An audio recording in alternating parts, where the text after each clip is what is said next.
नमस्कार दोस्तों, स्वागत है आपका हिंदी नॉलेज शो में। तो दोस्तों, यूक्रेन और रूस का जो विवाद है वो अपने सर्वोच्चतम चरम स्थान पर पहुंच चुका है।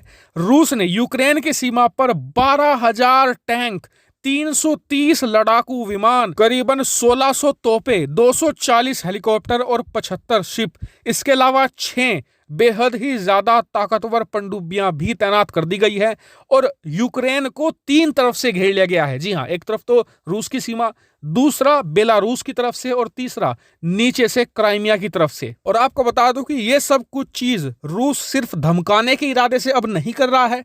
अभी 48 घंटे पहले ही यूक्रेन के अंदर एक बहुत ही बड़ा अटैक हुआ है। जी हां, ये एक साइबर अटैक था जिसमें यूक्रेन की जो बहुत ही बड़ी बड़ी सरकारी ऑफिशियल साइट थी उन सबको हैक कर लिया गया। इसके अलावा जो यूक्रेन के रक्षा प्रतिष्ठान हैं उन्हें भी इस साइबर हमले में निशाना बनाया गया है। इसके अलावा यूक्रेन ने कहा है कि हमारे पास पूरे सबूत मौजूद हैं कि ये हमला रूसी सेना द्वारा ही करवाया गया है। और इतना ही नहीं, ब्रिटेन ने तो यह भी आरोप लगाया है रूस पर कि यूक्रेन की सीमा पर तैनात अपने ही रूसी सैनिकों पर रूस एक छद्म हमला करवा सकता है।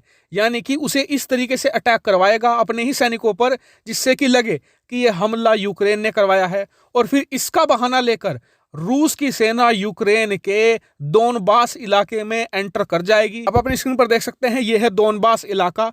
और आपको बता दूं कि यहाँ पर ज्यादातर रूसी भाषी लोग रहते हैं और इस पूरे इलाके को कब्जा करने की कोशिश करेगा पूरी तरीके से रूस। हालांकि आप सोच रहे होंगे कि रूस हमला करेगा तो वर्ल्ड वॉर 3 हो जाएगा, तो ऐसा अब कुछ भी नहीं होने वाला, क्योंकि खुद ये बात ब्रिटेन और अमेरिका ने मानी है कि नाटो की तैयारी रूस के सामने कुछ भी नहीं है, बिल्कुल बोनी है। इसके अलावा अमेरिका के अंदर जो राष्ट्रपति हैं वो इतना ज्यादा मजबूत है ही नहीं कि रूस पर हमले का आदेश दे या फिर रूसी सेना के खिलाफ सीधी लड़ाई को तैयार हो जाए। फिलहाल नाटो की तैयारी ये है कि अगर रूस यहां पर अटैक करता है तो यूक्रेन को हथियार प्रोवाइड कराए जाएं।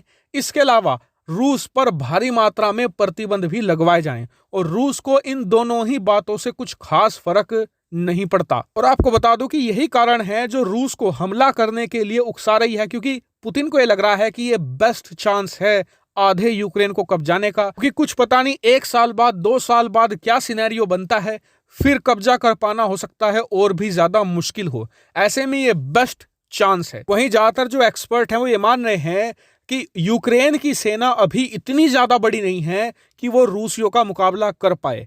ऐसे में यूक्रेन को कब्जे से 2 ही चीजें बचा सकती हैं। पहला तो ये कि रातों रात यूक्रेन को नाटो में शामिल करवा लिया जाए।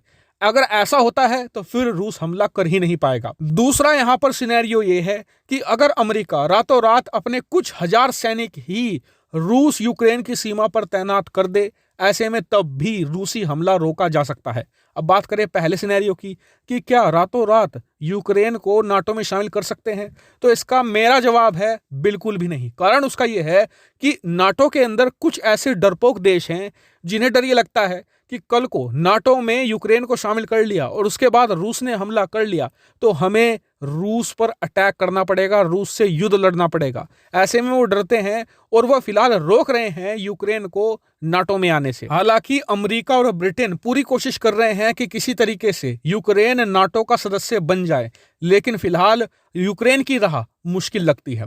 अब बात करते हैं दूसरे सिनेरियो की कि क्या अमेरिका अपनी फौज रूस यूक्रेन सीमा पर भेज सकता है, तो इस पर भी मैं कहूंगा कि बहुत ही कम चांसेस हैं, क्योंकि बाइडेन मुझे इतने सख्त अमेरिकी राष्ट्रपति नहीं लगते तो रातों रात इतना बड़ा फैसला ले कि रूस की सीमा पर सीधे अमेरिकी फौज उतार दे।